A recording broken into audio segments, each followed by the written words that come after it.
కాలం మారింది, యుగాలు మారాయి, కాని ఒక పేరు మాత్రం మన శ్వాసలో, మన ఆలోచనల్లో ఇప్పటికీ జీవిస్తోంది. ఆ పేరు శ్రీరాముడు. కాని రాముడు అనే పేరు ఎలా వచ్చింది? అది ఎవరు పెట్టారు? ఆ పేరులో దాగి ఉన్న రహస్యం ఏమిటి? ఇవి చాలామందికి తెలియని సత్యాలు. శ్రీరాముని జన్మ రహస్యం.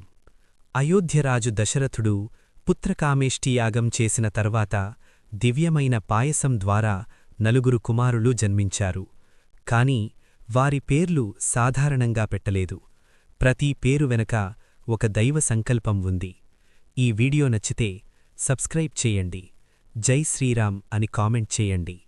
ఇలాంటి భక్తి, చరిత్ర, రహస్యాలతో నిండిన వీడియోలు మీకు మిస్ కాకుండా ఉండాలంటే ఛానల్ని సబ్స్క్రైబ్ చేసి బెల్ ఐకాన్ ఆన్ చేయండి.